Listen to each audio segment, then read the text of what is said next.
আল্লাহ পাক ডাক দিয়েছেন বিশ্বাসীদেরকে, মুমিনদেরকে, হে মুমিনেরা শোনো, তোমরা প্রবেশ করো ইসলামের ভিতরে পরিপূর্ণভাবে, ফিসসিলমি কাফা, পরিপূর্ণভাবে ঢুকো।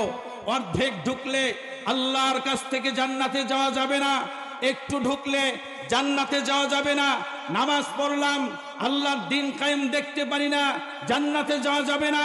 কারণ আল্লাহর জান্নাতে যেতে হলে ইসলামের ভিতরে ঢুকতে হবে। পরিপূর্ণ না একটু একটু? জোরে বলেন, পরিপূর্ণ নাকি একটু একটু?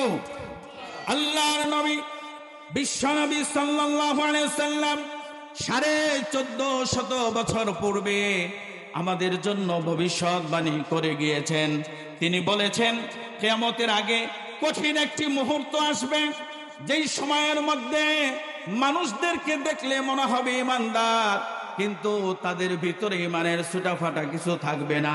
প্রতিদিন হাজার হাজার লক্ষ লক্ষ মানুষ মরে যাবে, এদের মধ্যে 2-4 জনের ইমান আছে নাকি সন্দেহ। আল্লাহর হাবিব বলেন, ইয়াতি আলান নাসি জামানুন ইয়াজতাবিউনা ফিল মাসাজিদ লাইসা ফিল মুমিন। এমন একটি সময়, এমন একটি জামানা, এমন একটি যুগ আসবে, যেই যুগের মধ্যে ইয়াজতামিউনা ফিল মাসাজিদ, মসজিদের মধ্যে হাজার হাজার মানুষ, লক্ষ লক্ষ মানুষ নামাজ পড়বে, লাইসা ফিল মুমিন, কিন্তু এদের মধ্যে একজনকেও ইমানদার খুঁজে পাওয়া যাবে না। আপনারা কি শুনতেছেন কথাটা কত মারাত্মক, খেয়াল করছেন? হাজার হাজার মানুষ নামাজে যাবে, নামাজি থাকবে কিন্তু ইমানদার থাকবে না, হাজী সাহেব থাকবে কিন্তু ইমানদার থাকবে না, রোজাদার থাকবে কিন্তু ইমানদার থাকবে না।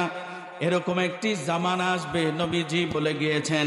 এত কঠিন আকারে অন্ধকারচ্ছন্ন ফিতনা আসবে, যেই ফিতনার সময়ে মানুষ কথা বলতে বলতে ইমানটাকে শেষ করে ফেলবে, তার ঠাট্টা হাসির মধ্যে ইমানটাকে শেষ করে ফেলবে।